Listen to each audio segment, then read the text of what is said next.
வணக்கம். Big topic with Karthik மாய்குமார். இவ்வளோ காலமாக கொரோனா வைரஸை பார்த்து பயந்துக்கிட்டு இருந்தோம்.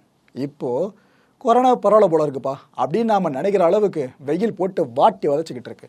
இதை பற்றி தான் முழுக்க முழுக்க பேச போகிற நிகழ்ச்சிக்குள்ள போகலாம்.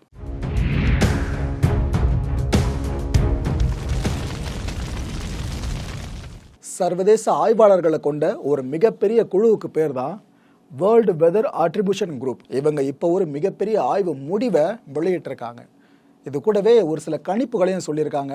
ஆக்சுவலாக இந்த டைமில் நமக்கு பகீர கலப்புற மாதிரி தான் அந்த கணிப்புகள் அமைஞ்சிருக்கு. ஏன்னா வெளியே போகிறதுக்கே நம்ம தயங்கிட்டு இருக்கோம் பகல் நேரங்களில். அதுக்கு ஒரே ஒரு காரணம், என்னப்பா வெயில் கொஞ்சம் கொஞ்சமாக அடிக்குது, போட்டு மண்டையை தாளிச்சு எடுக்குதுன்ற பயம் மட்டும்தான். அப்பேற்பட்ட இந்த நேரத்தில் தான் இந்த விஷயம் வெளியாயிருக்கு. என்ன சொல்கிறாங்க, ஆசியாவில் இந்த முறை 30 மடங்கு அதிகமாக வெப்பம் வாட்டி வதைக்கும்னு சொல்லியிருக்காங்க. டெட்லி காம்பினேஷன் எதை குறிப்பிட்றாங்கன்னா, ஒன்று கிளைமேட் சேஞ்ச், இன்னொன்று பாப்புலேஷன். இது ரெண்டும் எந்த அளவுக்கு அதிகமாகுதோ, இந்த டெட்லி காம்பினேஷன் எந்த அளவுக்கு அதிகமாகுதோ அந்த அளவுக்கு இந்த 30 மடங்கு அதிக வெப்பம் அப்படின்றதும் இன்னும் அதிகமாகும். இதை விட மேலே போக வாய்ப்பு இருக்குன்றாங்க. குறிப்பாக இந்தியாவில் பார்த்தீங்கன்னா பாதிப்பு இந்த முறை ஹெவியாக இருக்கும்னு நம்மளை எச்சரிக்கப்படுறாங்க. ஏன்னா அந்த அமைப்பில் இருக்கிறது இந்திய ஆய்வாளர்கள் மட்டும் இல்லை, உலகளாவிய ஆய்வாளர்கள்னு சொல்லியிருந்தால் அதை மைண்டில் வச்சுக்கோங்க.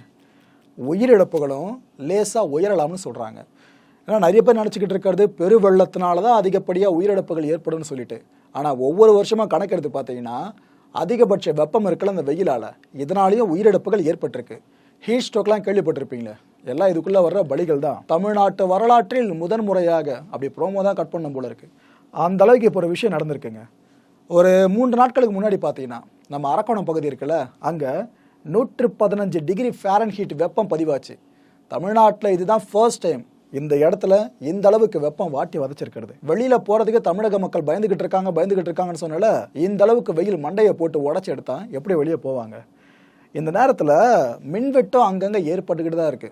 இது ஏதோ மின்சார வாரியத்து மேலே ஒரு பகிரங்க குற்றச்சாட்டுன்னு நினைக்காதீங்க, உண்மை அதுதான். உங்கள் வீட்டில் கரண்டே போலியா என்ன போயிட்டு இருக்குல்ல.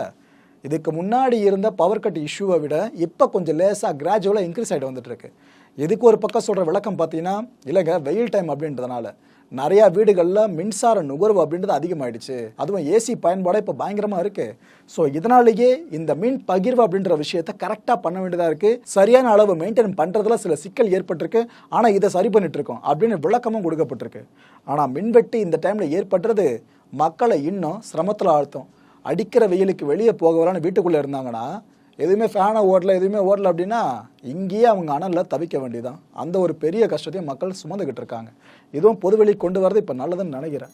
நம்ம சென்னையில் எடுத்துக்கிட்டிங்க அப்படின்னா கடந்த 2003 வருஷம் அதிகபட்சமாக 113 டிகிரி ஃபாரன்ஹீட் அளவு வெப்பம் பதிவாச்சு. இதுக்கப்புறம் 2014 வருஷம் எடுத்துக்கிட்டிங்கன்னா 109.4 டிகிரி ஃபாரன்ஹீட் அளவுக்கு வெப்பம் இருந்துச்சு.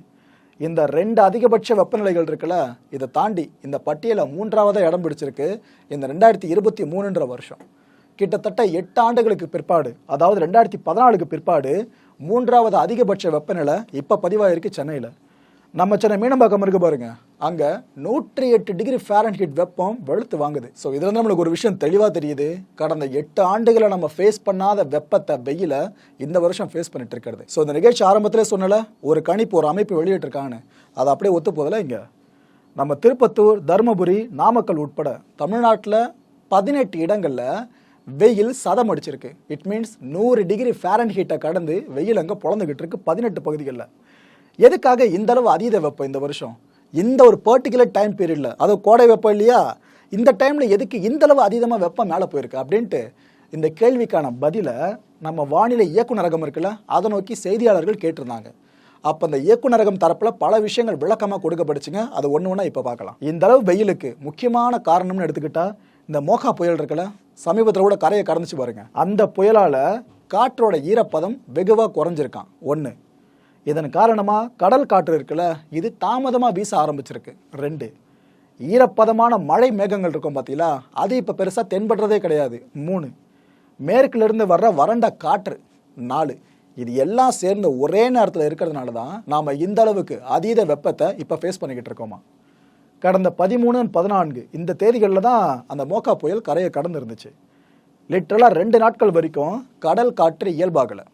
இந்த புயல் ஒன்று கரையை கடந்துச்சுன்னா அதுக்கப்புறம் இந்த கடல் காற்று இருக்குல்ல, அது இயல்பு நிலைக்கு திரும்ப சில மணி நேரங்களோ சில நாட்களோ எடுக்கும். நம்ம அந்த இடத்துல தான் இப்போ ட்ராப் ஆயிருக்கோம். இன்னும் ஓரிரு நாட்களில் கடல் காற்று இயல்பு நிலைக்கு திரும்பிடும் நினைக்கிறோம். வெப்பத்தோட தாக்கம் இதுக்கப்புறம் குறையலாம்னு சொல்றாங்க. நமக்கெல்லாம் ஆசுவாசம் கொடுக்குற ஒரு தகவல், இன்னும் சில நாட்களுக்குள்ள வெப்பத்தின் தாக்கம் குறைய வாய்ப்பு இருக்கு, இந்த கடல் காற்று வீச ஆரம்பிக்கிறதுனால. ரைட்டு. சில இடங்கள்ல பார்த்தீங்கன்னா நம்ம தமிழ்நாட்டில் வெப்ப சலனத்தால லேசான மழை பெய்ய வாய்ப்பு இருக்குன்னு வானிலை இயக்குநரகம் சொல்லியிருக்கு. இது ஒரு நல்ல செய்தியா எந்த நேரத்தில் பார்த்தாலும் அடுத்த ஒரு பேட் நியூஸையும் சொல்லியே ஆகணும். அதிகபட்ச வெப்பநிலை 3 டிகிரி செல்சியஸ் வரைக்கும் அதிகரிக்கலாம்னு சொல்றாங்க. டிகிரி ஃபாரன்ஹீட் கிடையாதுங்க, டிகிரி செல்சியஸ் 3 டிகிரி செல்சியஸ் வரைக்கும் அதிகரிக்கலாம்னு சொல்றாங்க. அதாவது இப்போ ஒரு 30 டிகிரி செல்சியஸ் வரைக்கும் வெப்பம் ஒரு நாளும் பதிவாயிட்டு இருக்குன்னா அது தமிழ்நாட்டில் ஒரு சில இடங்களில் 33 டிகிரி செல்சியஸாக மேலே போகும். ஸோ இதை தான் 3 டிகிரி செல்சியஸ் வரைக்கும் உயர வாய்ப்பு இருக்கிறதா கணிச்சிருக்காங்க. இது அடுத்த 3 நாட்களில் நடக்கலாம்ன்றாங்க. ஸோ அடுத்த 3 நாட்களுக்கு வெயில் வாட்டி வதைக்க தான் போகுது. ஒரு டைம் நம்ம மழை அதிகமாக பெஞ்சு வெள்ளம் வந்துருமோன்ற பயத்தில் இருந்தோம். இப்போ பார்த்தீங்களா வெயில் இன்னும் நாளுக்கு நாள் அதிகரிச்சிருமோ அப்படின்ற பயத்தில் இருந்துட்டு இருக்கோம். மழை டைமில் கூட கொடையை பிடிச்சிட்டு வெளியே போயிட்டு வந்துடலாம் போல இருக்குது. ஆனால் வாட்டி வதைக்கிற வெயிலில் கொடையை பிடிச்சாலும் அனல் காத்தினாலே நம்மளால் வெளியே பெருசாக போக முடியல. இந்த ஒரு டைமில் கோடை வெயில் பாதிப்புகளை எப்படி நாம் திறம்பட எதிர்கொள்ளணும், இதை சார்ந்து நம்ம தமிழக தலைமைச் செயலாளர் இறையன்பு IAS அவர்கள் இருக்காங்களே, அவர் தலைமையில் மிகப்பெரிய ஆலோசனை கூட்டம் ஒன்று நடந்து முடிஞ்சிருக்குங்க. இது எத்தனை பேர் கவனிச்சிங்க? ஆக்சுவலாக நம்ம தலைமைச் செயலகத்தில் நடந்த இந்த ஆலோசனை கூட்டத்தில் தமிழ்நாட்டோட மிக முக்கியமான துறைகளை சேர்ந்த அலுவலர்கள் கலந்துக்கிட்டாங்க. மிக முக்கியமான துறைகள் அதை லிஸ்ட் பண்ணுறேன். வருவாய் மற்றும் பேரிடர் மேலாண்மை துறையை சேர்ந்தவங்க, தொழில்துறை, தொழிலாளர் நலன் மற்றும் திறன் மேம்பாட்டுத்துறை, மருத்துவ மற்றும் மக்கள் நல்வாழ்வுத்துறை, நகராட்சி நிர்வாகம் மற்றும் குடிநீர் வழங்கல் துறை, பள்ளிக்கல்வித்துறை கூட இதை சேர்ந்த அலுவலர்களும் வந்திருக்காங்க. ஊரக வளர்ச்சி மற்றும் ஊராட்சித்துறை, தமிழ் வளர்ச்சி மற்றும் செய்தித்துறை செயலாளர்கள் அண்ட் கடைசியாக பெருநகர சென்னை மாநகராட்சி ஆணையர், இவ்வளோ டிபார்ட்மெண்ட்ஸில் இருந்து முக்கியமான அதிகாரிகள் அந்த கூட்டத்தில் கலந்துக்கிட்டாங்க. ஸோ ஒவ்வொரு துறை சார்ந்த ஒவ்வொருத்தரும் ஆலோசனைகளை முன்வைக்க இந்த எல்லா ஆலோசனைகளும் ஒரு இடத்துல போய் அக்குமுலேட் ஆகுது அப்படின்னா அந்த இடம் தான் தலைமைச் செயலாளர் இறையன்பு IAS இருக்கார்ல அந்த இடங்க. கடைசியில் பார்த்தீங்கன்னா டூஸ் டோன்ட்ஸ்னு சொல்லிட்டு ஒரு பட்டியலை வகுத்தாங்க. அதாவது இந்த வெயில் காலத்தில் தமிழக மக்கள் இதெல்லாம் செய்யுங்க டூஸ், இதெல்லாம் செய்யாதீங்க டோன்ட்ஸ், இந்த பட்டியலை வரையெடுத்திருக்காங்க. இதில் டூஸில் எதெல்லாம் குறிப்பிட்டிருக்காங்கன்னு பார்த்தீங்கன்னா, நம்ம உடம்புல நீர்ச்சத்து இருக்குல்ல, இது குறையாமல் மக்கள் பாதுகாத்துக்கிறது நல்லது. ஸோ இதன் காரணமாக நீரை நீங்கள் அதிகமாக அருந்துங்க. நீங்கள் நீரை எந்த அளவுக்கு அருந்ததை தவிர்க்கிறீங்களோ அந்த அளவுக்கு உடம்புல நீர்ச்சத்து இழப்புன்றது அதிகமாகும், டீஹைட்ரேஷனோட உச்சகடத்தை கொண்டு போகும். ஸோ பார்த்துக்குங்க அப்படின்றாங்க. ரெண்டாவது டூ என்னன்னு பார்த்தீங்கன்னா, நம்ம வெளியே போகிறோம் அப்படின்னா ஆஃபீஸ்க்கு போகிறதா இருந்தாலும் சரி, இல்லை வேற எங்கன்னா ஒரு சில மணி நேரங்கள் வெளியே நம்ம கழிக்க போகிறதா இருந்தாலும் சரி, கூடவே தண்ணீர் பாட்டிலை கொண்டு போங்கன்றாங்க. ஏன்னா போகிற இடம் எல்லா இடத்துலையும் தண்ணி இருக்குன்னு சொல்ல முடியாதுல்ல. ஸோ அதுக்காக அது மட்டும் இல்லாமல் போகிற வழியில் நம்ம தாக எடுக்கலாம், அலைய வேண்டாம். ஸோ இதுக்காக சொல்கிறாங்க. மூணாவது இந்த ORS, எலுமிச்சை ஜூஸ், இளநீர், மோர், பழச்சாறு இதெல்லாம் நீங்கள் கன்சியூம் பண்ணுங்கன்னு சொல்கிறாங்க. இதெல்லாம் உங்களுக்கு இன்ட்ரெஸ்ட் இல்லை அப்படின்னாலும் இதில் அட்லீஸ்ட் ஒன்றையாச்சும் தொடர்ந்து எடுத்துக்கங்கன்றாங்க.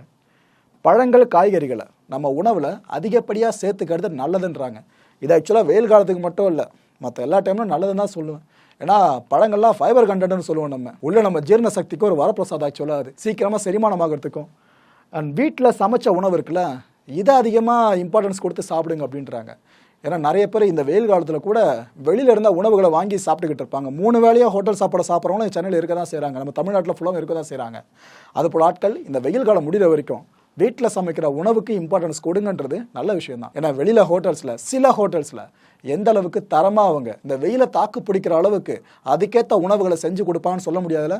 இதோட நீங்கள் வீட்டில் செய்கிறதா இருந்தீங்க அப்படின்னா கஸ்டமைஸ் பண்ணிக்க முடியும். ஸோ இதுக்காக தான். ஆறாவது, காற்றோட்டமான வெப்பம் தணிஞ்ச இடங்கள் இருக்கும் பார்த்தீங்களா, அங்கே அதிகமாக நீங்கள் இருக்க பழகுங்க.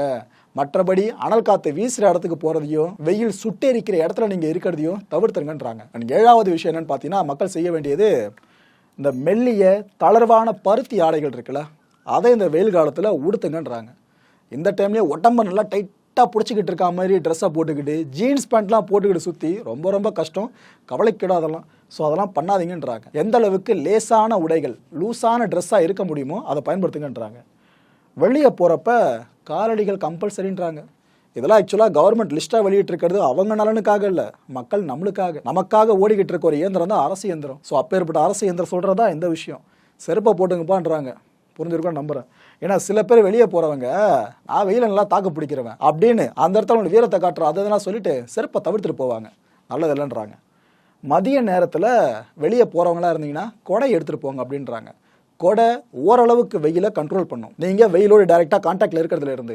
ஆனால் முழுமையாக அதுவே கண்ட்ரோல் பண்ணது கஷ்டம். ஏன்னா கொடைக்குள்ளே இருக்கும் போதும் அனல் அடிக்க தான் செய்யும். ஆனால் ஓரளவுக்கு உங்களை தற்காத்துக்கிறதுக்கு தான் இந்த ஒரு முறையை சொல்கிறாங்க. 10வது முக்கியமான விஷயம் உங்கள் பட்டியலில் சொல்லியிருக்கிறது, அதாவது இந்த வெயில் காலத்தில் உங்கள் உடம்பு தொடர்ந்து சில நாட்களுக்கு சோர்வாக இருந்தாலும் அப்படி இல்லைன்னா மயக்கம் வர்ற மாதிரி நீங்கள் ஃபீல் பண்ணாலும் உடனடியாக மருத்துவர்கிட்ட ஆலோசனை பெறுறது நல்லதுன்றாங்க. கை வைத்தியம் பண்ணுறன்ற பேரில் நீங்களே வீட்டில் இருந்து சரியாயிடும் நினச்சிக்கிட்டு இருக்கிறத விட ஒரு டாக்டர் ஒப்பீனியனை கேட்டுக்கிறது நல்லது. இதை அவங்க லிஸ்ட்டில் சொல்லணும்னு அவசியம் இல்லை, பட் சொல்கிறாங்க. தமிழக மக்கள் நலன் சார்ந்து நம்ம புரிஞ்சுக்கிட்டு நல்லது. செய்ய வேண்டியதெல்லாம் எது டூஸை ஃபுல்லாக பார்த்துட்டோம். அடுத்து டோன்ட்ஸு எதெல்லாம் செய்யக்கூடாதுன்னு பார்த்தீங்கன்னா பிரதானமான 2 விஷயங்கள். அதில் ஒன்று, வெறுங்காலோடு வெளியே போகாதீங்க, செருப்பை போட்டுட்டு போங்க. 2வது முக்கியமான விஷயம், நண்பகல் 12 மணி இருக்குல்ல, அதிலிருந்து பிற்பகல் 3 மணி வரைக்கும் குழந்தைங்க, கர்ப்பிணிகள், முதியோர் இவங்கெல்லாம் வெளியில் அதிகமாக போகிறத தவிர்க்கிறது நல்லதுன்றாங்க. முடிஞ்சால் வெளியவே போகாமல் இருந்துருங்க இந்த ஸ்பெசிஃபிக் டைமில் அப்படின்னு சொல்லி கேட்டிருக்காங்க. ஏன்னா அடல்ட் ஸ்டேஜில் இருக்கிறவங்க இப்போ நம்மளா ஓகே ஓரளவு வெயிலில் தாக்கு பிடிக்க முடியும். ஆனால் குழந்தைங்க, கர்ப்பிணிங்க, முதியவர்கள் அவங்களாலுமே யோசிச்சு பாருங்கள். ஸோ உங்கள் வீட்டில் நான் சொல்கிற இந்த 3 கேட்டகரியை சேர்ந்தவங்க இருந்தாங்கன்னா அவங்கள வெளியே அனுப்பாமல் இருக்க வேண்டியது உங்கள் பொறுப்பு. இந்த 12 மணிலேருந்து 3 மணி வரைக்கும். இந்த லிஸ்ட்டில் இல்லாத இன்னொரு விஷயத்தை விழிப்புணர்வுக்காக பதிவு பண்ணுறேன்.